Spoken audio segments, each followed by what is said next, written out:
for TV. Welcome back to Doctor Who Too Hot for TV. We are the podcast that looks at all things expanded universe Doctor Who. It's the end of May, or MayGann as we're calling it, and this is my final episode on a run of 8th Doctor stories in spin-off media, and I'm joined by Frazer Gregory. Frazer, welcome. Well, hello. Thank you for having me. What a pleasure to be seeing the end of MayGann. Exactly. We've got to finish with a bang. And Paul McGann himself wasn't available, so I opted for you. Finish with a McBang? McBang? No, it doesn't work.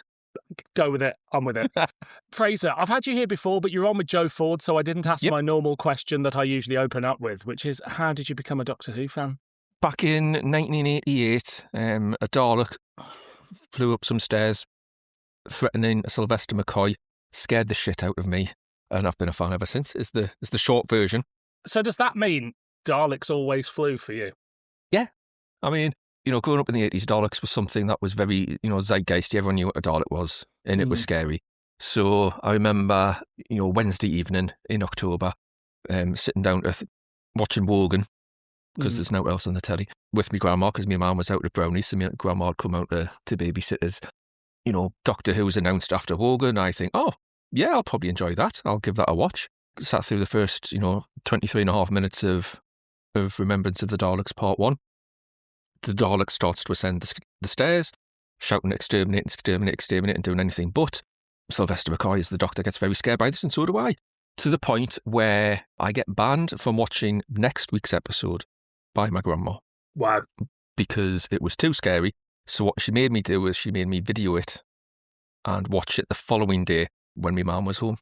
So my mum, came home from work. She was a teacher, so she came home about 5:30 on the following Thursday. So that's when I got to see the resolution of that cliffhanger. But it just kind of stuck with us ever since, know. And I had season 25, I had season 26 watched live. The show went away, but my enthusiasm didn't, and it just kind of grew and grew through Doctor Who magazine, through collecting VHSs, the odd Target that I picked up in the library. It just, just that one moment, sunk its claws into us. It's never let go. And so what is your relationship with expanded media? So you mentioned Target, but like New Adventures, Big Finish, things like that. Up until recently, when, people have asked us to start coming out on podcasts and talk about expanded media, it's been very slight. Even stuff like the Targets, when I was getting into the show, VHSs were starting to get released, so I didn't have to go to the Targets. If I wanted to, get a fix of Doctor Who, I'd go to HMV or Our Price, as it was back in those days, and I'd spend me money on a VHS where I could actually watch the show. Really, when I got into Doctor Who magazine, I remember being very aware of the New Adventures coming out, but they'd already started by the time I'd picked up on that. And me having a very anally retentive mind said, you can't just jump in at this. You've got to start from the beginning. If you're going to do it, you've got to start with the first one and work your way through. And that just never happened. That never took off. Big Finish, again, was just something that by that point, I just don't think I could afford. I don't think I was particularly interested in affording. By the time Big Finish came out, that was something around the 2000s, wasn't it? Yeah, it was 99, I think, was their first release. So I would have been a student there down in Manchester, cleverly avoiding Toby Haydock as he was setting out on his stand-up career. And I was in halls just opposite where he was setting up his first comedy club, but I never went. But yeah, I had other things to spend the money on, so it never stuck with us. I remember getting Storm Warning from Doctor Who magazine. They give, I think it was the first episode out free. Yeah. So kind of listen to that and say, oh, well, that's cool, but I'm going to the pub now. So fair. Yeah. So it's been really interesting to kind of come back into these things more recently. Again, Joe's been wanting us to pick up some of the novels and read through them, not just like the New Adventures, but the past adventures and the Eighth Doctor adventures. And it gets to a point, I think, where there's just that much you just don't know where to start. Certainly I feel, there's that many books, there's that many Big Finish ranges and lines and box sets. It's kind of like, where do you start? Where do you actually... So I think you do need sometimes someone just to take you by the scruff of the neck a little bit and say, right, listen to this one. This one's really good. Read this one and tell us what you think about it. Do the, otherwise I'm just going to sit there on the periphery and just go, there's too much of it. It's too scary. It's too scary. So then what is your relationship with the Eighth Doctor beyond the TV movie? Have you experienced many of his adventures in books, comics or audios? Comics, definitely, because Doctor Who magazine is something that I've never given up on. That has, that really was my source of sort of the fire of my fandom that really fueled that in the mid to late 90s. So the Eighth Doctor comic strips were fantastic. Sometimes that would be the only thing I'd read in the magazine, would just be like, flick through that, read the comic book, read the comic strip and go, those were brilliant. So, Izzy and Destry and The Threshold and all of that. I still remember vividly when he regenerated into Nick Briggs, not knowing that it was Nick Briggs at the time. It's better that way. Yes, probably. Not to slag off Nick Briggs, but it was. Yeah. I think it's just a bizarre face. Whereas Doctor Who fans are like, bloody Nick Briggs again. Like Nick Briggs showed up and did it. It's just like it was an in joke. Yeah, but no, I remember that just being a really mind blowing thing to do. It was like, oh my god, they've actually went and regenerated the Doctor. Yeah. How do they have the right? How bloody dare they? And then. A couple of episodes, a couple of months later, you kind of, oh no, they haven't. Oh, well, okay, I get more. I get more Eighth Doctor, and then obviously, yeah. So those comics were just really, fantastic. That's probably the extent of what I've had externally up until, like I say, the last few months. Too hot for TV. The first thing we're going to jump into today is The Stones of Venice. Written by Paul Margs, directed by Gary Russell, produced by Jason Hay-Gellery and Gary Russell. It was recorded on the 15th and 16th of May 2000 in unnamed studios in Bristol, and it was released on the 19th of March 2001. News at the time, BBC Books' Doctor Who range have just announced a new title from Paul Margs entitled Mad Dogs and Englishmen, and it was apparently written into his contract that a fluffy poodle with a pink collar should appear on the book cover, which ultimately it did. Death Comes to Time, the pilot made for Radio 4, which was not commissioned, was picked up by BBCI, who commissioned the other episodes, and were going to put it out the following year. And the team behind last year's Fringe play, Doctor Who Hellblossom, are returning with a new Doctor and a new monster called the Vox Day at the new Theatre Royal, Guildhall Walk, Portsmouth, running from Wednesday the 18th of April to Saturday the 21st of April. And that is all that is there. There's a little picture of their Doctor, their TARDIS and their monster. And Lost to Time, one of those weird Doctor Who things that happened for a week and then is no more. Well, this needs to be the open call then to anyone who ever witnessed Doctor Who. And what's it, the Vox Day? Yeah. Anyone that witnessed Doctor Who in the Vox Day back in the day, please get in contact. We want to hear from you. We want to know what that was about, what it was like. Good Lord. Yeah, and also what Hellblossom was like. Yes. Clearly it was successful enough that they mounted a second performance, second show. So one of my favourite things about doing this podcast is going through old DWMs and finding things like that where you're just like, they did what? And it's just like, nobody cares about the brand at that point. They're just like, oh, some guys in Plymouth want to make a play. Can they have the licence? Yeah, give them 50 quid. That'll do it. Yeah. Releases at the time. From BBC Books, we had Earthworld featuring the 8th Doctor, Fitz and Angie. Rags featuring the 3rd Doctor and Joe. On VHS, we had Delta and the Bannermen, and the comic strip was Ophidius featuring the 8th Doctor and Izzy. I remember Earthworld. I can't remember a thing about it, but I know it's got a big sexy dinosaur on the front cover. It has, and you've probably picked the only other Doctor Who 8th Doctor book I could talk about, because that's one I have covered with Joe on the Hampstead Book Club. So yes, that is the Doctor and Angie's first trip out together. She gets introduced in the book before, but this is like their first trip in the TARDIS as a companion. I remember Joe sent me a voice note explaining the background to the story of what I'd need to know about the 8th Doctor to be up to speed at that point. And it was about 3 minutes long, and there was about 3 of them. So I very much went, you know what, I'm just going to go into this a little bit cold, a little bit not knowing exactly what's going on and say, is this the sort of book you can do what I've, said at the start I didn't want to do and just jump straight in and pick up.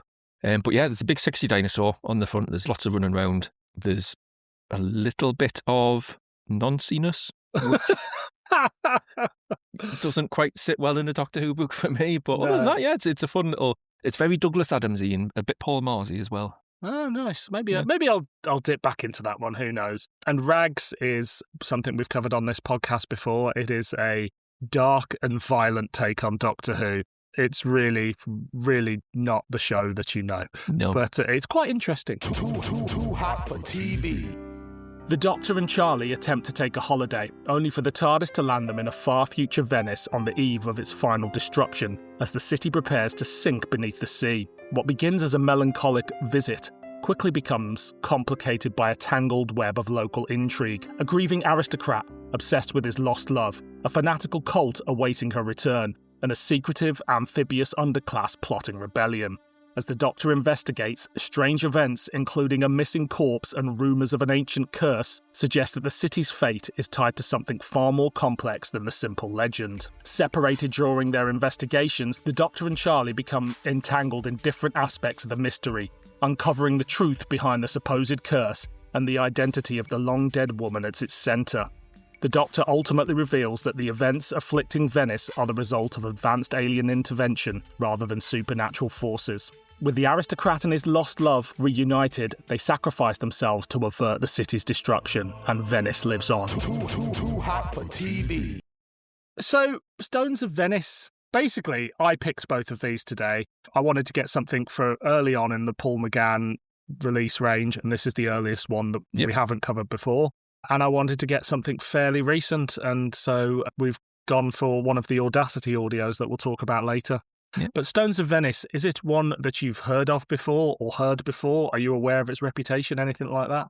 No, absolutely not. I've dabbled a little bit in Big Finish. I think you can get all these on Spotify. I used to, So I did start going through some random ones on Spotify. Things like Jubilee and The Chimes of Midnight I have sought out and listened to just on the basis of reputation. And in fact, I think Rob Shearman's an excellent writer, but this is one I had no clue about whatsoever, other than, it was 8th Doctor and was early on.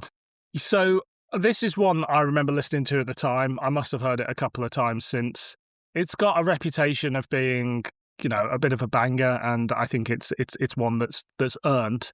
But it was the first one that Paul McGann recorded, even though if it's not the first one in the series. So I'm wondering, does this to you, who's heard a few bits here and there, does this feel like the same show and the same Doctor that is in the TV movie? Very much so. I think Paul Mars has really written the 8th Doctor very well here. You get that real sense of the ability to sort of like pivot from the sensibleness to the absurd. Really well. It's the whole these shoes fit perfectly moment, but stretched out across 4 episodes. He really hammers that. You get this lovely sense of the Doctor being someone who, just is casually strolling through his life of crazy paving, mad things happening. He's just taking it all in his stride, and he's just like, la la la, oh, this is happening now. Oh, isn't this wonderful? Oh, yeah. But you also get, that sense of, sarcasm behind him as well. There's a lot of lines there where I felt, skipping ahead to sort of like the Night of the Doctor, where it's like, I've got 5 minutes. Anything can happen there. I get bored. Bring me knitting. I've really got a sense of that side to him as well. Yeah. But it really did just feel like, this is a guy who's just walked, into his TARDIS in San Francisco at the turn of the century and walked out into Venice. Obviously, you haven't had a little stop off on the way to pick someone else up. Yeah. It's interesting. The 8th Doctor goes through so many different versions of himself, both in the audios and the books and the comic strips. But it's interesting they revert for type, and perhaps we'll get onto this a bit later, but it feels like that same Doctor when you jump back into the range 30-odd years later for the Audacity stuff. But, I mean, that's possibly a conscious decision. But he's such a magical character, this version of the Doctor. And, he's such a refreshing change from the Sixth Doctor and the Seventh Doctor. Not to shit on them in any way, but you really feel like, oh, this is the Doctor sort of, it's got a new lease of life, but also like it's almost like the weight behind the character has been stripped away, and it's really, really present here. Having said that, this script wasn't originally written for the Eighth Doctor. I don't know for certain, but I think they turned around this season of audios fairly quickly when Paul McGann had a window, because the first one is the only one that's a new script. All the others have been repurposed from other places. This was written as in an attempt to tempt Tom Baker into do Big Finish at the time when he wasn't going to do it, and he just didn't respond well to the script at all. So I can't imagine the Fourth Doctor in this, to be honest. I can't imagine, Tom certainly having any sort of fun. Yeah. Or I think he would have fun, but he wouldn't have the fun that we want him to have. He would be very much like, okay, I've got this script. It's not what I want to do with it, so I'm just going to come along and I'm going to turn up on the record and I'm just going to shit things up a bit and I'm going to start ad-libbing and I'm going to start changing it and blah, blah, blah. I can see why they chose this script and why inevitably when Tom does first return to the role for the Nest Cottage stuff, it's Paul Mars that writes it. Because it's not your typical Doctor Who, which, Tom just, at that point, wasn't interested in doing anything that was sort of remotely typical. Although I would say it does feel like Mark Gatiss, who appears in the thing, certainly feels like he's in the Tom Baker era because he comes across as a right Mask of Mandragora sort of villain. He does, well, that doesn't he? And I think, one of the strengths of Paul Mars is he's so steeped in that sort of era, the sort of Pertwee Baker era, the 70s. When he writes for that era, the love for the show comes out really strong, but it comes out in a very specific way and as much as how much he takes the piss out of it. He's got that very sort of, I mock the thing I love the most, and the more I love it, the more I mock it. So in things like Verdigris, where you get a two-dimensional Captain Yates, quite literally. He turns them into a sheet of paper and they fold them up. It's stuff like that. And he does a chapter told in telesnaps, doesn't he? In that? Yes, yes, he does. So, he's got that love of it. And there was a part in this as well, wasn't there, where the Doctor gets locked up and he's like, oh, I always seem to get locked up in these things. But, I never stress about it because somehow or other it always turns out well for us. So you can get that sense coming out. But this was very atypical. It was very it was almost as if Paul Mars has written just a generic sort of science fiction story and he's had to put a bit of science fiction in. It's more that he's trying to write sort of like a gothic horror. Yeah. More than anything. But because it's Doctor Who, he then has to put a little bit of sci-fi in. So you get, at the end, it's like, oh, yeah, by the way, she's an alien. That's why everything's happening. It's not magic. It's not magic. It's an alien. And she's got some alien tech. And that's why all this is happening. Sorry, I did try and mention that at the start. But yeah, just that's what's happening. It's more of a gothic romance, to be perfectly honest. It's a story of lost loves and bizarre cults and things like that, but there isn't a lot of horror to it. I think Paul Mars is very good at, he's decided what his story is, as you say, but maybe even the script editor's gone, could you add a bit more sci-fi to this? Yes. But it doesn't matter because I just think he paints such a vivid world. It's set in this apocalyptic Venice and every character just is so well rounded, and like the environment and the story, like the setting, it just works so well. Yeah, it's definitely gothic. I mean, in terms of the horror, you've got the characters sort of creeping around halfway through in a crypt, trying to crack open the sarcophagus of the missing Estella. So that's where the sort of the horror element came in for me. I was getting real Edgar Allan Poe vibes, and especially sort of like the end of the third episode where we're sort of counting down to this clock's counting down and Estella's going to rise from the sarcophagus, rise from the crypt. That was like pure, like, this is the fall of the House of Usher, in Venice. So I think the really clever thing he did was set it in the future. So he could have this apocalyptic Venice. You could say like, Venice is falling into the sea, and you weren't kind of thinking, well, Venice doesn't fall into the sea. Yeah. I know that doesn't. I know Venice. I know how it's going to end. I know it's going to end up absolutely fine. Obviously, he does press the reset button at the end. But, by saying, right, this is Venice in the 23rd century, I can make it just like Venice in the 18th century and say this is just what it's like in the future. and I can do whatever I want with it because no one's going to think, well, this is old Venice. You can't do that because you can't knock down this building because that building's still there. You can't do it. So that was a really clever move on his part. No, it's really good because there are points in it where I'm like, you kind of forget and you're like, I could be in a Hartnell historical here almost. Absolutely. It's like a future historical. It's like, if you took, like say, if you took that little element of sci-fi away, it would just be could just be like a pure historical. It's just set. It's not our history. It's set in the future. And I do think it's not just Mark Gatiss' performance, but there is like a real tone of Mask of Mountain Dragora for me. I mean, I started listening to it and, I thought, I'm a bit hungry, so I'm going to nip the fridge and try and make myself a ham sandwich. There is no ham left in my fridge. It's all in this. It's all in this. It's like, I don't know if I'm so used to India Fisher describing food to us on a weekly basis through MasterChef. But I started listening and I was like, now, like I say, I have heard a few other ones. I was like, why is she playing it so posh? Why is Charlie just being the poshest person you could possibly imagine this? And then Miss Lavisham comes along and says, that's why she's got to keep up with everyone else in this. Churchwell. She's a posh Victorian adventuress. What more do you need? Edwardian. Edwardian, yeah. So it's kind of like, you've got Michael Sheard poshing it up and being melodramatic. You've got, I forget who it is playing Churchwell, but these are all Nick just... Scoville, who... Yes. Doctor Who fans may know as another stage Doctor Who. He played the Doctor in a couple of stage plays remaking like Fury from the Deep and Web of Fear, and then in that the fan film that the BBC asked to be took down of Power of the Daleks. Sorry, carry on. And Miss Lavisham, she's Martha from Stones of Blood. Is she? Yes. Oh. Yeah. But it's glorious, It's absolutely glorious. It's this whole sort of gothic romance. It's blended with Dickens, so Dickensian. I mean, Estella in a wedding dress. Yeah. You might as well call her Havisham rather than Levisham or whatever she's called.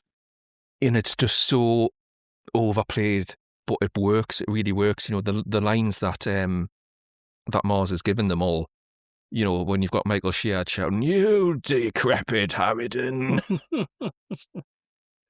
You've got "You troublesome fop." It's such brilliant dialogue. You can't do anything else with it, and you can't blame India Fisher on, because it must be her first run out as well. If it's Paul McGann's first run out, yeah. So you can't really blame her for like hitting that level, and maybe she does kind of bring it down a smidge for later ones after this. But it's perfectly understandable when you see what the rest of the cast are doing. It's an interesting mix of, as I said, there's elements of a Hartnell historical, there's elements of Mask of Mandragora. Mm-hmm. There's a poetry to the dialogue in places that is unlike classic Doctor Who in many ways, and unlike modern Doctor Who. Yeah. And the performances are quite interestingly pitched. Like, as you say, like they are hammy, but they're nobody sending it up. So It's a bit more like, it feels more like classic Doctor Who, but the story itself is something you would never get in classic Doctor Who as well. So it's this weird mishmash of tones and genres of the show. Yeah. But it just all works. It does. And it's what Big Finish would doing then. It's what a lot of people were doing at the time. They're saying, we're making the Doctor Who that you can't make on the television. Your comic books, you don't have a budget. You don't have a budget for that comic strip. So you can have fish people and you can swap their bodies into fish people. And,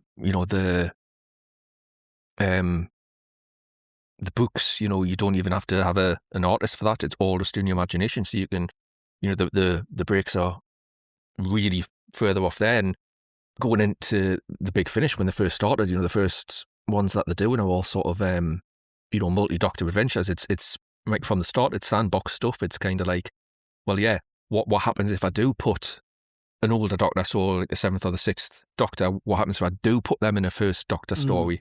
If I put them in a Hartnell historical, and because we never got it on screen, but we can do it now. We can take them back. I think there's elements where it shows that they are still quite new at this. You listen to some of the first episodes or some of the action scenes. There's a lot of people describing what we're not seeing. Yeah. The gondoliers, they're all swarming out the river now, and they're heading towards us with their spears, and they're going to attack. That sort of thing, where you think, well, this is just a little bit of, not a naivety, a little bit of immaturity maybe is the word, of just, you're going to get better at this. You're going to get better at writing and editing your scripts to show, not tell, without being able to show us, if that makes sense. And fair play to the sound design and the performers for sometimes selling those cliffhangers where they're like, as you say, the gondoliers, they're attacking us. That you hear that dialogue in radio drama all the time, and it's a testament to Big Finish that they've got better at avoiding those stereotypes over the years. And I can see why they led with this one, because I feel like it's the best script. So if you've got someone like Paul McGann who's a little bit wary of doing Big Finish, which he was. At that point, he's not quite, and again, no disrespect to, his three predecessors, but he's not quite, Peter Davison, Colin Baker, Sylvester McCoy, where they perhaps need the work a bit more. He is still quite, quite an in-demand. I still is quite, in demand. He can, pick up his roles. Yeah. Like I say, they've had to wait for a window for him to come in and do this. So if he doesn't want to do it, he doesn't have to. So, it's good that he's enjoying himself with this. Absolutely. One of the things that really interests me about this story is that there isn't an out-and-out villain. Like, sure, there's a mad cult. Sure, there's these mutated fish people, essentially, the gondoliers. And then, we've got Michael Sheard's character of Count Orsino and his long-lost love, Estella, a.k.a. Miss Lavish. But it's a bunch of people with their own selfish motives, but it's not like invasion of these monsters this week. And I think that really just adds to it. It does. And you get, as a result, you get a few sort of those little pivots. It's interesting discussing this at a time when we've just had Brett Vi on come back in 2 episodes, where, you have that same sort of character who starts off as an antagonist, but then becomes, an ally later on. So you have like Brett Ryan, trying to steal the TARDIS, but 5 minutes later, he's give Stephen an antibiotic, and 5 minutes after that, he's fine. Sarah Kingdom shoots him down, and then you just go, "But Dalek, Sarah," and she's, "Oh shit, okay, right, where'd we go?" So you have that sort of pivot with Pietro. Now Pietro essentially, roofies Charlie. Essentially, it's like, "Oh, you've been nice to us, but we need a pretty blonde. You fit the dress, so I'm going to slip you some ket or something to coerce you into marrying this thing, and obviously by the end we've kind of all forgotten this, and he's a merry gondolier again. But there's not out and out villains, but the good guys aren't that good either. Miss Lavisham is, or Estella, she's kind of doomed Orsini with his 100 years of extra life at the cost of Venice, so that's a little bit harsh. Orsini himself doesn't come across as a very noble character. Michael Sheard plays these doomed characters so well, though, doesn't he? These desperately longing characters. I think it's because it's the final days of Venice, and they say like the boats have long gone. Yeah. So everybody that's left there is sort of an undesirable, rightly or wrongly.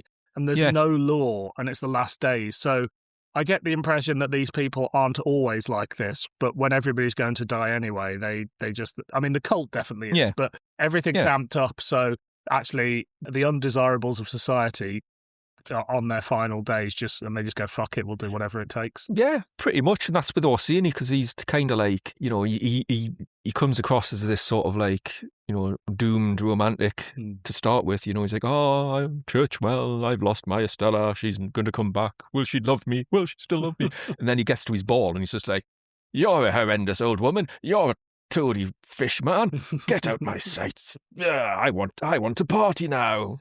So you get the sense that, that's kind of the real Orsini. He is still this 100-year-old gambling, shagging, whatever, drinking, whatever aristocrat. Yeah, I think Michael Sheard was a brilliant bit of casting for this role, because he's very melodramatic, but I think he works so well, and it's a brilliant bit of casting. It's Scarman again, but that sort of melancholy, but the doomed side to him. I can't think of the right word for it. I've been trying all week to think about the right word to describe that that type of character that he brings, where it's just that scene, is it, where he meets Lawrence again, and it's just like he does it so well. Yeah, you're right, inspired bit of casting. There's like a weakness or almost patheticness to his Scarman and indeed his character here. And I don't mean that is not a criticism. It's how the character's written, but it's what he brings to the performance. Yeah, definitely. There's a flawedness, and too often in classic Doctor Who, characters can be a bit 2D and aren't intricate, because Scarman is a likeable character, but he is naive and he is a bit pathetic and he has all these things. Yep.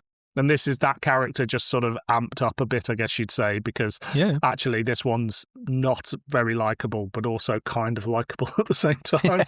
It's that sort of like doomed romantic, isn't it? You know, you want a nervous, nerdy scientist, you get Cyril Shaps. You want a doomed romantic, you get Michael Sheridan. And Hitler as well, if you want a Hitler, he's available for that. It was his only appearance at Big Finish. I don't know, I think he didn't die too long after this, but it's nice to have him meet another Doctor, especially when in the days where there was only a few of them. Yeah.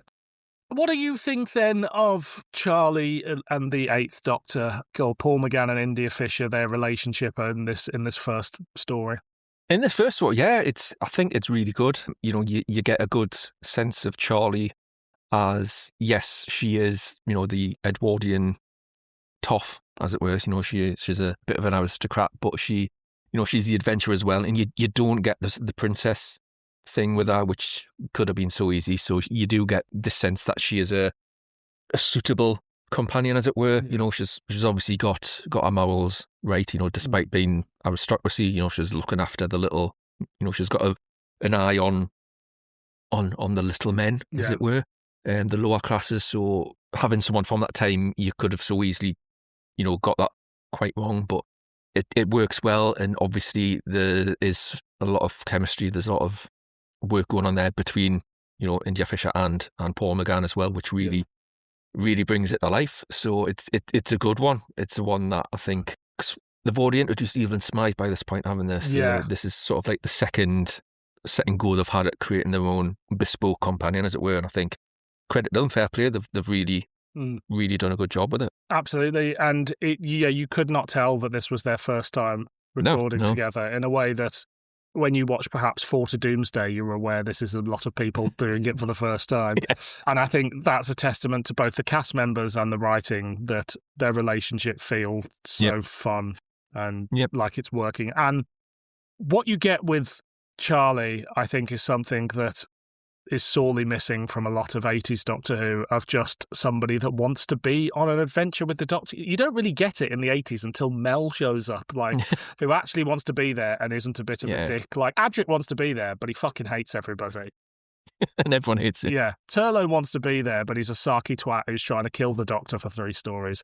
So it's Mel and Ace who are suddenly like, brilliant, let's go on some adventures. And then, of course, with Mel, they just turn that up far too much. Yeah. And then with Ace, the Doctor's basically torturing her. So, you know. Yes.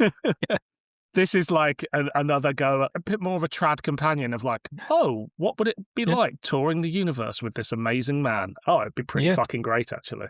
But, you know, at the same time, bringing that sort of, you know, 21st century sensibility to her, you know, in the sort of post-Buffy era thing. And, you know, she's not the damsel. You know, she is not in any way, shape or form needing, you know, saving or anything. She is very much just as equal part of this story as the Doctor. You know, it's notable, you know, they get split off very quickly, you know, into their own separate stories. And, you know, if it was, you know, that date rape drug that she's given, it's because, you know, we need to have her in that role. You know, if she is too assertive, you know, and got her own agency, then that bit that the plot needs her to do doesn't happen. So you can say, oh, well, I'm going to have to either knock her out or hypnotise her or whatever. So we'll stick something in her tea and some magic potion or whatever, and that'll do. Yeah. But so it's notable that's had to be done, because I think she does really stand on her own 2 feet. Yeah, no, absolutely. I think she's a brilliant addition to the pantheon of Doctor Who companions. Yeah. And now there's so many of them, and that's not to belittle the Big Finish companions, because Big Finish has been going for decades now, nearly 30 years. So, of course, they're going to create new companions and do new things. Yeah. But There was something about the first few that felt very special because we'd not seen it before. Yeah, and obviously it's partly necessity because Paul McGann left that show without a companion. Yeah. Obviously there's one's been introduced in the books. One's been introduced in the comics, but unless you're going to start messing on with the rights to each of one of these and bringing them over and then casting them, you are going to have to make your own. So, we kind of forget that, Big Finish is made by fans, for fans. So again, there could have been a very easy route for them to go down of, we'll just, I really like Sarah Jane, so I'm just going to make a Sarah Jane clone. I quite like, I quite like Perry, so let's have another Perry. Yeah. But no, making, obviously writing her as, her own unique character, but also, India Fisher, bringing her to life as the person that she is. Mm. What did you think of the music and sound design by Andy Hardwick? This is the kind of thing that I don't really pick up on, to be honest. That's probably a good thing because, I didn't, there was nothing, obtrusive sticking out, and that's the way I like it. Yeah. I don't like it when I can, necessarily when I can hear the incidental music. Sometimes it's great, if you give us like Dudley Simpson's Ambassadors of Death score, I'll sit and listen to that all day. But, the sound design, there was a few points where I did think, oh, that's a bit Paddy Kingsland, isn't it? That's nice. But I think me main sort of gripe, and I hate doing this because I hate, picking fault with people who have worked really hard on something and can do something a lot better than I ever can, is the theme tune. You're not a big fan of David Arnold's theme tune? Bond composer David Arnold. It's like he's never heard the theme tune before, and the versions that they gave him to build his from was Kef's and the Delaware theme. You say that like that's a bad thing. I'm very nostalgic about that theme tune, but in later years I have gone a bit like, oh, what's that? And I think what he's tried to do is, with the original theme tune, when you first hear it, you're like, I can't tell what instrument that is that's making that. And I feel like he's tried to do that, of like make it sound alien and go, I can't quite identify it. But it's a weird bassy mess, isn't it? It gets to the point where we're sort of 60 years down the line now, where, Murray Gold must just sit there and go, I've got to do the same tune different. I've got to make it different somehow, but keep it exactly the same. How? Right, okay, I'm going to chuck a choir on the end. I'll stick there. How many instruments? Oh, fuck it, all of them. There we go. Somebody get the kazoo.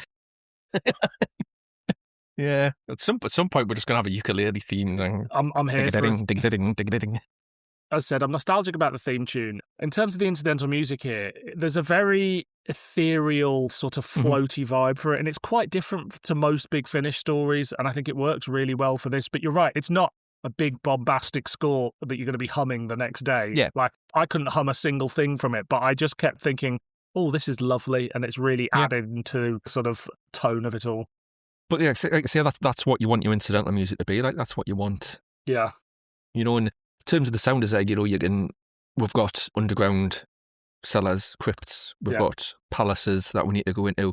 You get that sense. But, at certain points where you think, well, are they really on a boat? Or are they on a, maybe there was a little bit lacking there.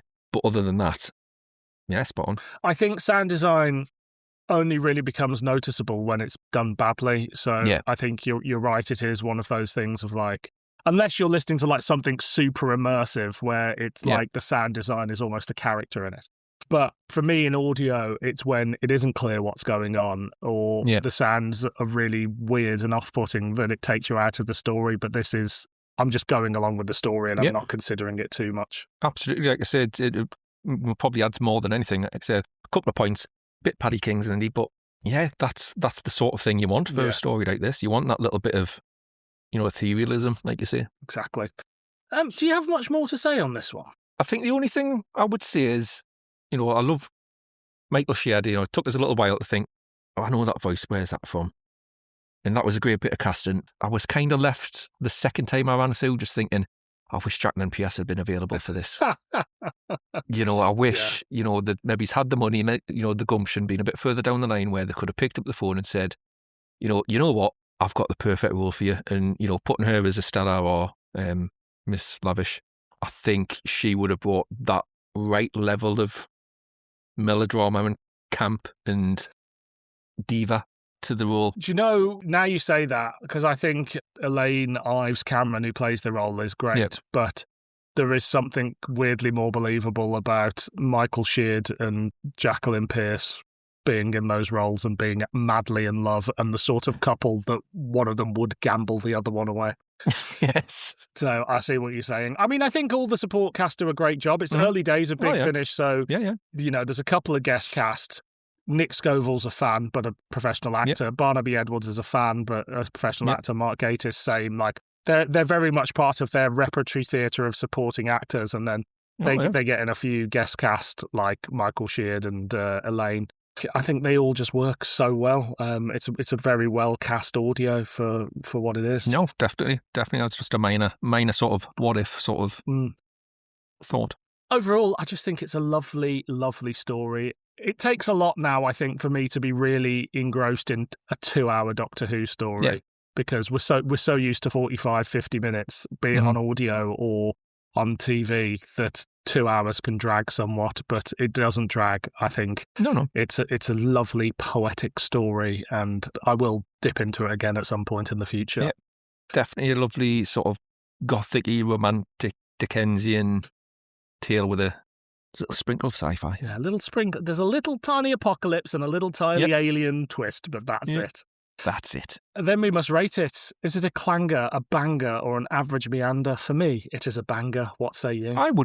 I say banger as well, yes. Excellent. I think, this is one, I've listened to it twice already. I think I would, give us another couple of weeks. I'm quite happy to go back and listen to and enjoy again. Amazing. Too hot for TV.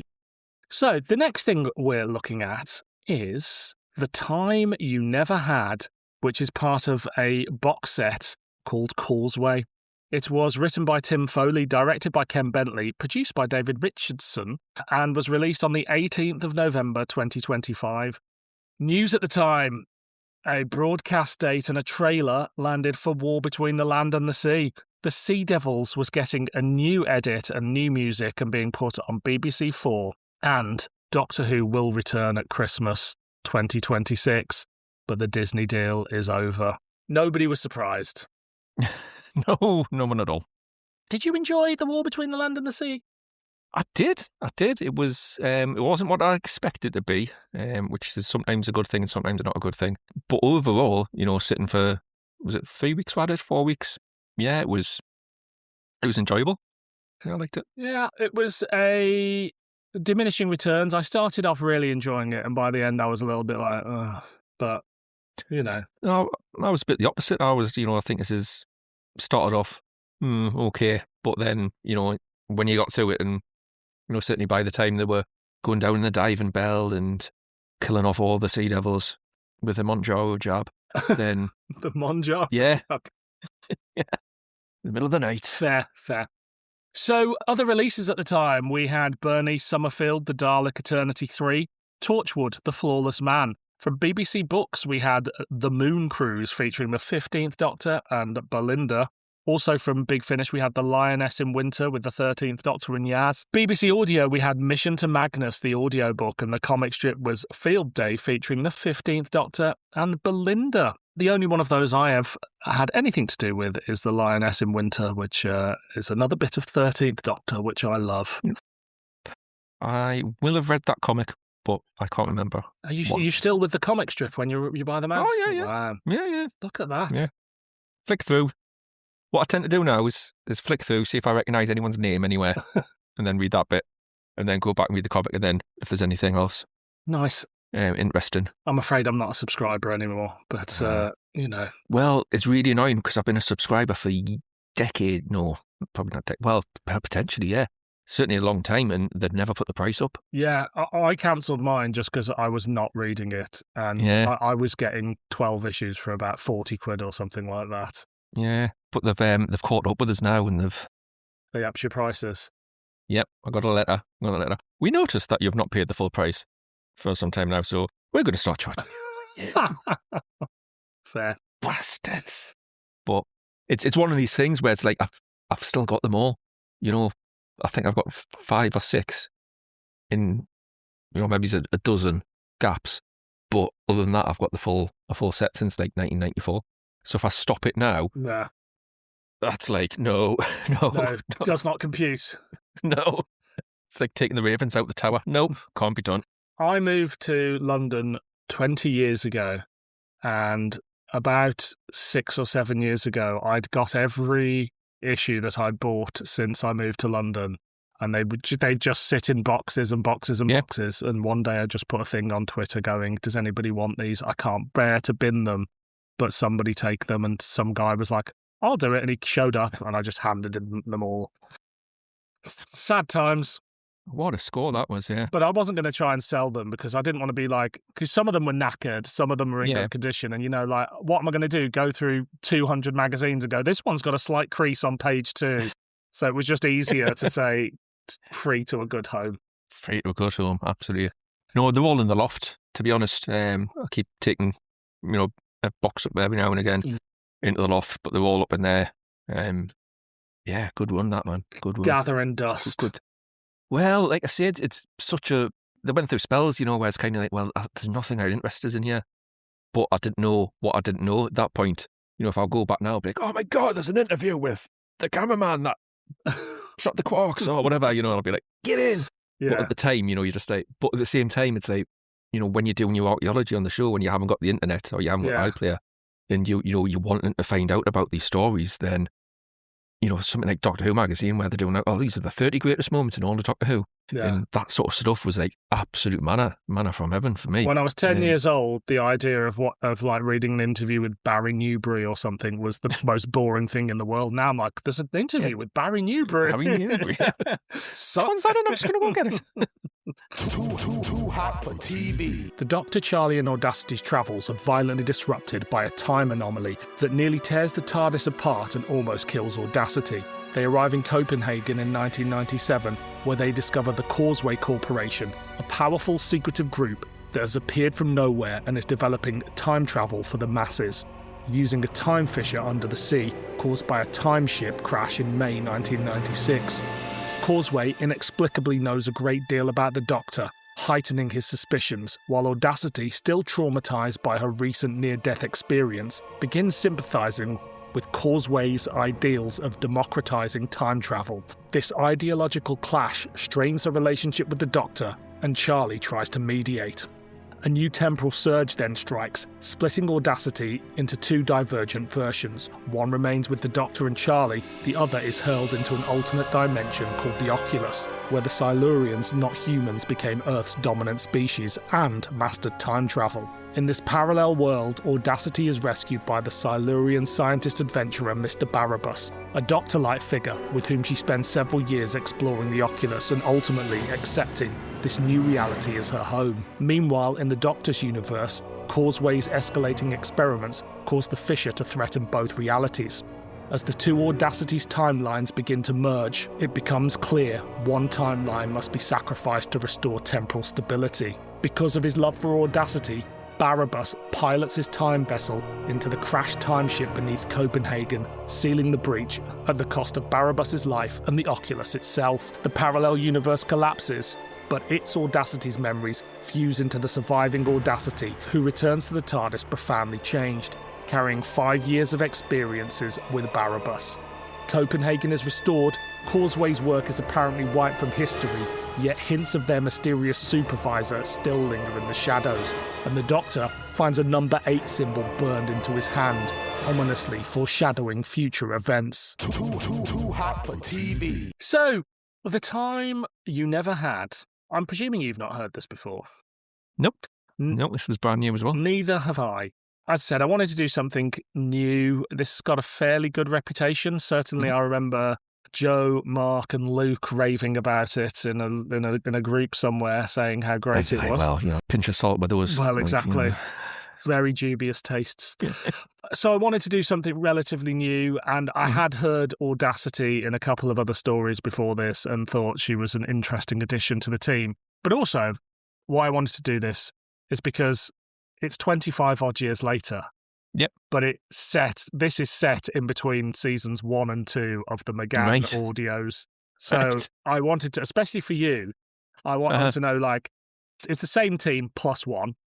Yeah. Does it feel any different, whether it's their voices or whether it's how they're playing the role? Like, is it still the same people as last time? I think there's a definite difference. You've got to kind of look and say, well, how much of that is going to be the writing and how much isn't.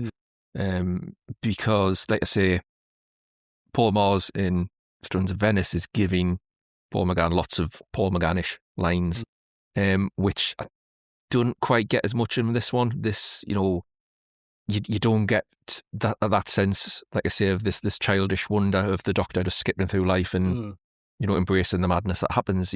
In this one, there was a very much more focused and serious side to him. India Fisher, I probably wouldn't be able to tell the difference between the two, but Paul McGann, I do think, sounds a bit more jowly. Yeah. So you can kind of tell, he's a bit older now.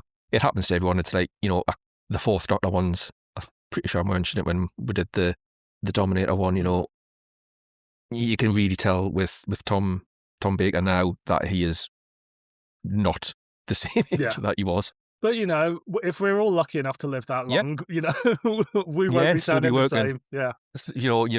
But, all that means is you've just got to kind of tune yourself a little bit. You've got to tune into that voice, that cadence. I didn't necessarily have to do that with this one, but I could tell, this is different.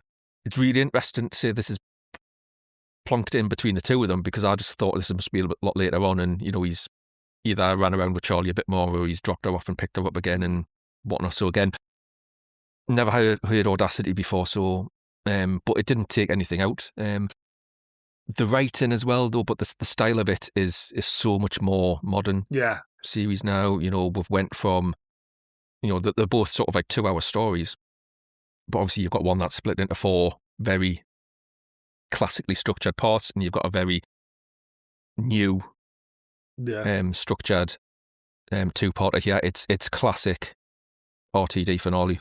Yeah, it really is, to the point where it's pretty much Doomsday. Yeah, exactly. Arm your ghosts, just without the big monsters. Yeah, they've gone for a slightly more character-based thing. But you're right, it's a younger writer who's totally informed and probably came to the series via the new series.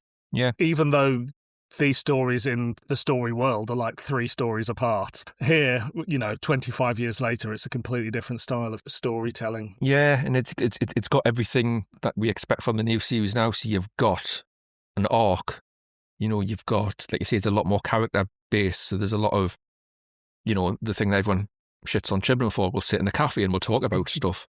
We'll talk about, quite literally, we'll have a lemonade and we'll have a fizzy pop and we'll talk about the plot a bit. That sort of side to it, apart from like the structure of it, the feel of the writing, very much more away from the first one. So it's part of a box set, and as you say, it's part of an ongoing series, and there is an arc. Was it accessible? Was there anything in there that you were like, hey, what's that about? There's a few bits of just massive like info dump where it's like, well, I've come across the Causeway before because they've left me like a calling card in the TARDIS, and you're kind of like, okay, I'll take your word for that. And I've, this person mentioned it, and this person mentioned it, and that person mentioned it. It didn't take anything away, but it kind of did feel even a little bit like, well, there's obviously more going on. There's been a run up to this. There's been quite a sort of bad wolfy sort of run up, which is, it's spelled out, isn't it? Because it's like, it's funny, Audacity, but ever since I've met you, this Causeway thing has just been popping up. It's almost, it's like that time in my future where, I'm going to run into someone called Rose and Bad Wolf will appear everywhere. Yeah, there is a bit of that. And again, I've not heard all the stories, and certainly the ones I have heard, I don't think I've heard any of the ones that tie into the Causeway stuff. Yeah. It makes me go, oh, I've missed something. But then also, like, my mind and my wallet isn't in a place now where I'll be like, well, I must buy the other 6 stories and catch up with them because they're essential Doctor Who. This is it. It's not like, I didn't like pause and go, okay, so I need to go back and find this story where the card gets left in the TARDIS. The back end, so when you get to the end and when he's sitting talking to the receptionist for his second round of Fizzy Pop exposition, and she's saying, oh, there's loads of people that you've met and you're not going to meet, and like it's Torchwood and it's the Forge and all this. Again, I was kind of like, well, I know that one, never heard of this one. That one seems to ring a bell. Yeah. You know, how engaged am I to kind of go off and go, well, okay, I now want to go and find out these? Probably not. I did feel, though, it's like, okay, so this is going to go somewhere else. Yeah. You know, this isn't the end of it. It's not done. This is, you know, but for all this feels like very much like a season 2 finale. You know, season 3 is going to kick off and we're going to get more of the same. We're going to get more of this causeway and it is going to become a bigger thing. Obviously, there's a little post-credits scene where the Doctor's got something written on the back of his hand. And is that, you know, is that going to lead into something? Is that, you know, I know it's got an 8 on the back of his hand, so is that an 8 because he's the 8th Doctor, or is that the silence? Yeah. And he's been marking off his, you know, his Roman numerals, and, you know, because he's the 8th Doctor and there's just this sort of like childish wonder. It's just like, oh, I don't care about that. Whatever it's going to be will be. Yeah. That was really intriguing as well. So I think I'll be more interested in finding out what happens next than going back and finding out what's already happened. I'm exactly the same, because ultimately I understood the story without those references. Mm-hmm. So it would have to take someone going, you need to listen to this one because it's amazing, rather than, oh, I need to fill in those gaps and go, oh, that's where the business card happened. But I think it does a good job with, it's always said that you can't buy all of Big Finish unless you're all absolutely loaded. That if you buy this release, I think you come away going, that was a cracking good story, and perhaps I want more. It's a good jumping on point, which the Big Finish often say, and it's not. But this one, you can just perfectly jump in. And when I was thinking about which ones to do, I did ask Joe and Mark and Luke. I said, I'm thinking of this one. Will me or Fraser need any particular knowledge? And they were like, no, everything's explained in the story. And I think it is. So, you know, it's a good choice in that respect. You know, definitely it's not like, you know, it is very much sort of like RTD1 vibe where, you know, Bad Wolf gets mentioned in a story and that's it. Yeah. You don't need anything else about it. I can perfectly imagine all these other stories where it's kind of like, yeah, I'm Colonel Decker and I work for, you know, Causeway trying to track down the A-Team. Or, you know, something like that where it's just so coincidental it doesn't matter until one mention becomes 2, becomes 4, becomes 8, becomes something bigger. It's not like, I now need to go and watch a story from, you know, 40 years ago to explain why there's a big dog sitting on top of the TARDIS. Exactly. So this is a story by Tim Foley. Tim Foley is somebody that people say that he's one of the top writers for Big Finish at this stage. So how do you feel about the story that he delivers? It's a good story. You know, it was, I mean, like I say, if I want to quibble, I'll say this is, you know, pretty much beat for beat Doomsday and Army of Ghosts. You know, you've got the secret organisation in a skyscraper doing shit with time. You've got the cliffhanger, which is a sphere appears and something comes out the sphere. And, you know, so, you know, it's one of these ones where you enjoy it and you go back and you go, oh, right, yeah, actually. But the first ride was brilliant. You know, we've got this story in Copenhagen, so you're kind of going through there, and that was a really, you know, a strong story. Again, you know, what's going to come out this sphere? You're kind of expecting it to be anything. You're going, oh, it's going to be the Master. It's going to be, you know, the 6.5 or the 7 or 11 or whatever Big Finish have made up. You know, the Lumia. It could be anyone coming out of this, and then it turns out to be Audacity, and you're like, oh, okay. Yeah. Wasn't expecting that. The really clever thing he does is then spend 20, 30 minutes of the part 2 showing you the story from the alternate Audacity's point of view, rather than just, you know, jumping straight back in. You know, you get such a good chunk of the other side of that. You know, obviously she's split in half at the start of the story. Our Audacity, if you want to call it that, goes through the Copenhagen bit. The other one has this ride in the tempo with Mr. Baracus, or whatever he's called. Mr. Barabbas. I prefer Baracus. Pity the fool. Pity the fool. To have that was just brilliant. It takes me back to when me, Joe and Si did a commentary on the 2 Doctors way back when I first started podcasting. We did one on the 2 Doctors, and I said then, you know, how awesome would it be if part 1 of the 2 Doctors was all from the 2nd Doctor's point of view, or the 6th Doctor's point of view. Part 2 was all from the other Doctors, and then part 3 is where they meet up and go forward from there. So I was like, oh, I'm getting that. I'm getting that ideal sort of sort of story, it gets wrapped up. It goes into, the end bit, but all throughout, I just thought it was just such a good mix of sort of action stuff and character stuff. I got a real, this is the first time I've heard Audacity. I got such a good handle on that character. You get such a good handle on Mr. Barabbas as well. It's just like the Stones of Venice, where we haven't necessarily got a big bad. Yeah. He comes out and you think, the person that's coming out the sphere, he's pretending to be nice, he's not going to be. Lo and behold, he's now knocking people out with his big lizard tongue. You expect him to be the classic villain, but then you have that half an hour, he's like, he's not, he's the lizard doctor. Yeah.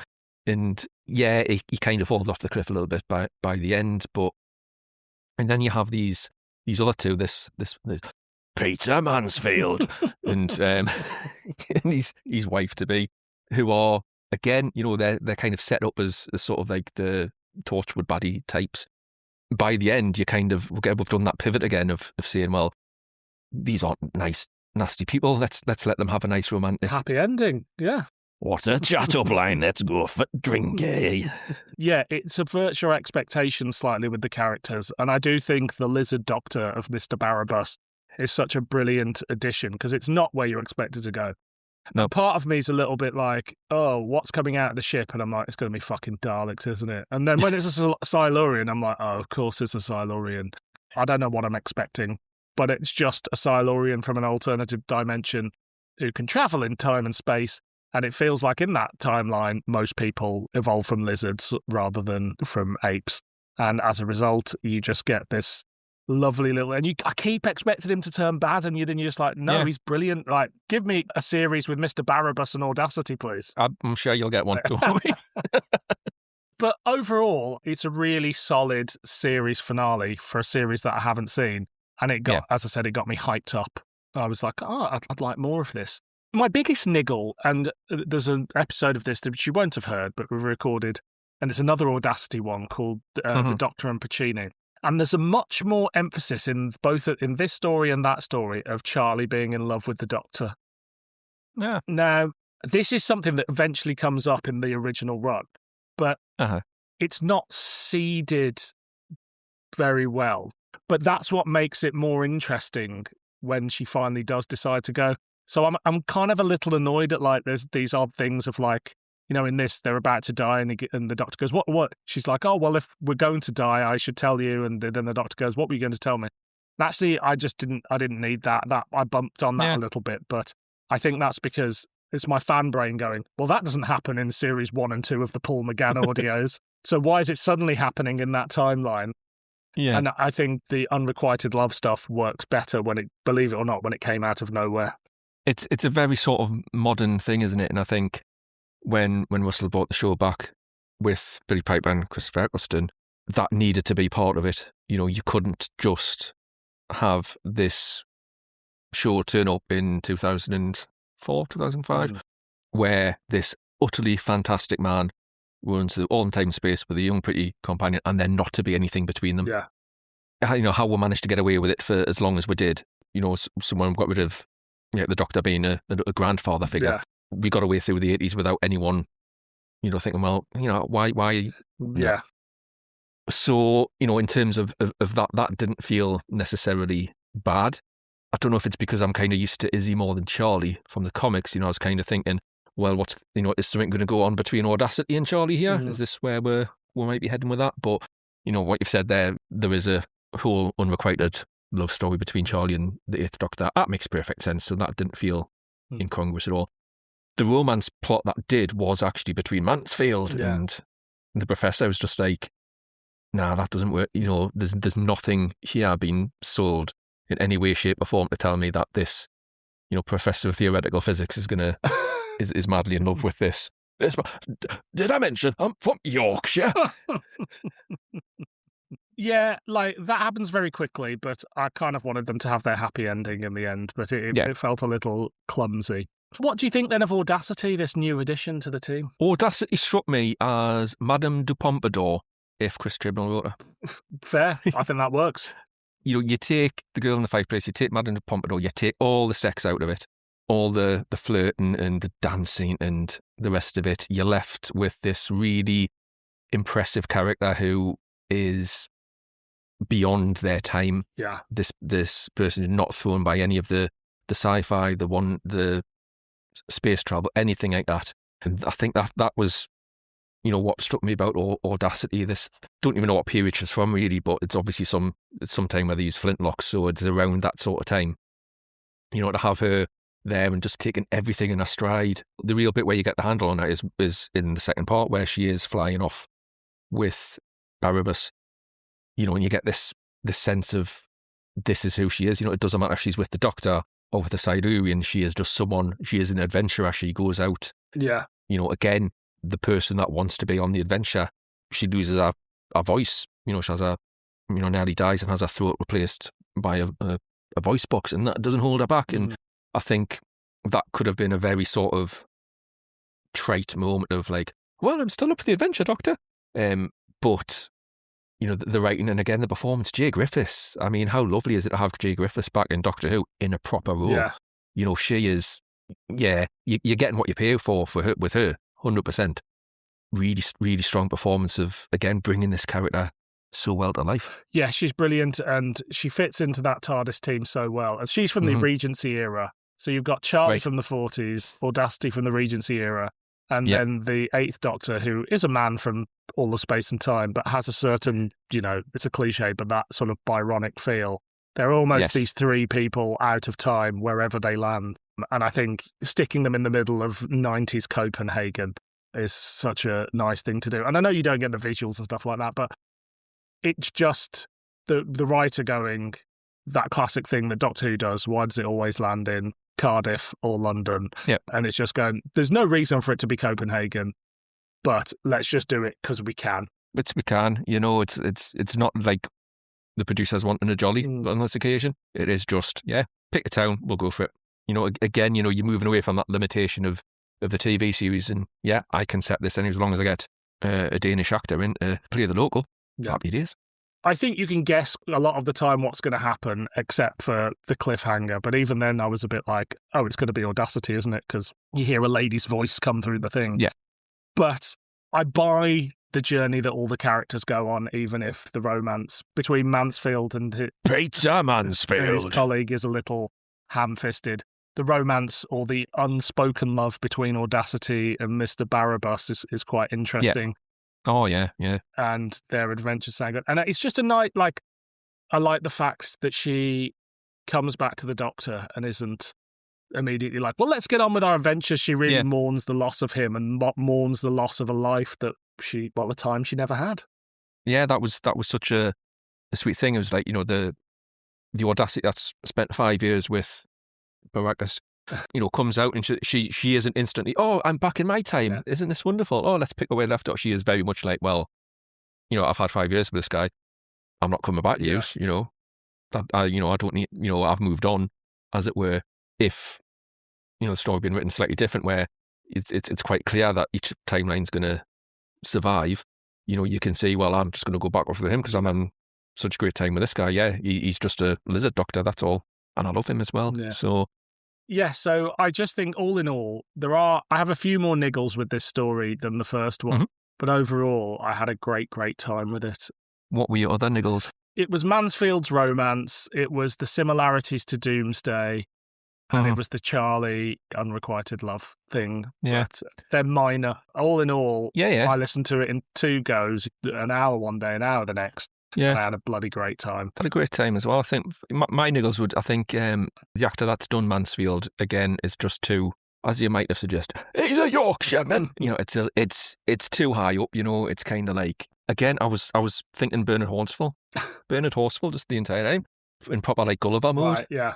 So that kind of took us out a little bit. I just needed him to bring it down a little bit. The accent of the receptionist was a little bit, oh, is this your best go to Danish accent? And I've looked her up, she is actually Danish, right. So shows what I know. That's a genuine accent. Fair. Unless she's been told to like Dane it up a bit by Big Finish. Like, no, can we have a bit more Danish, please? Or what's she called? Henrietta Wolf Mountain.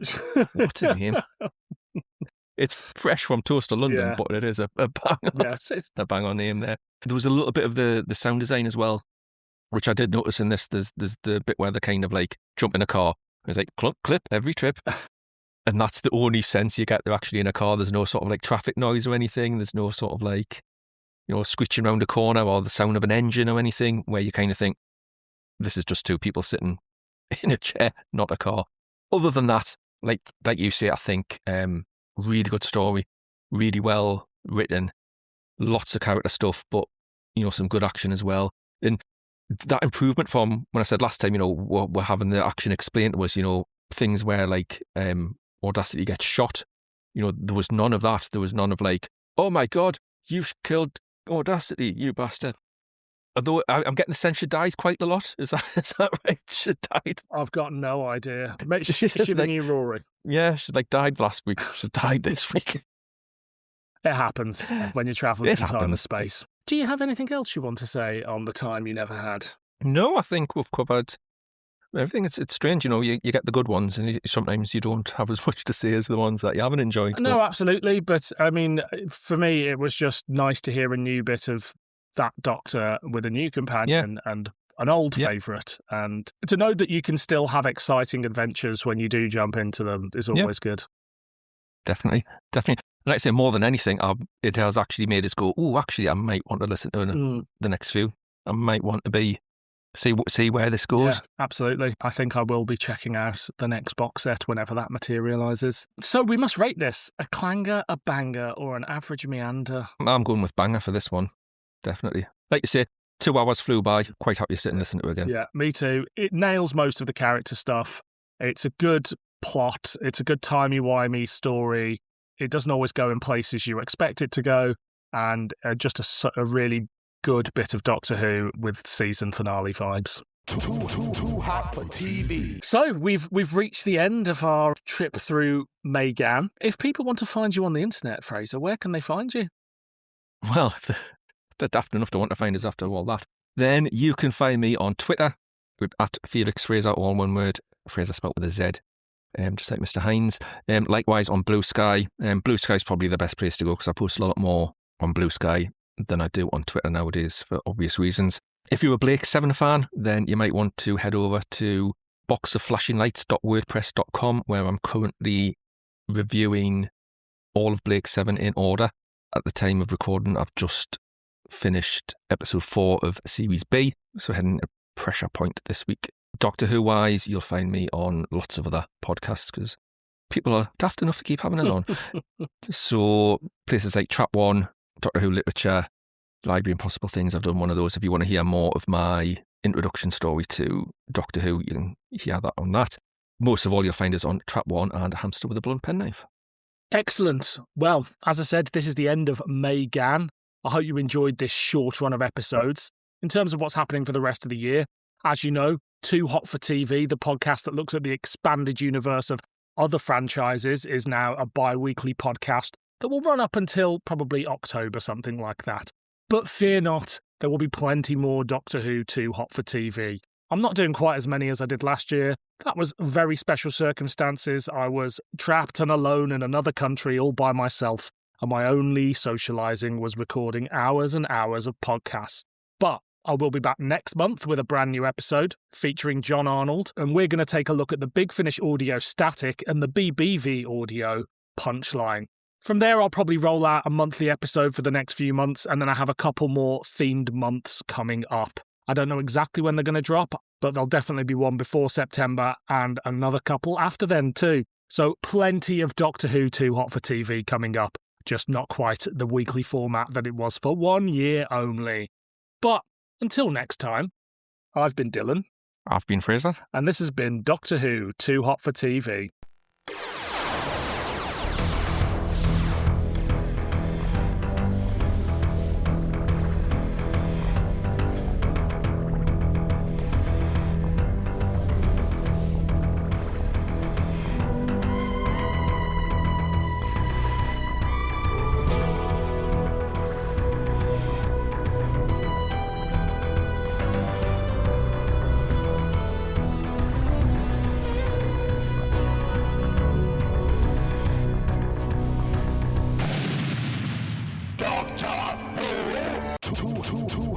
TV.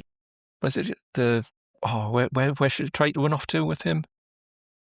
In the cutscene, we could be in. Nah, lost it. No. So yeah,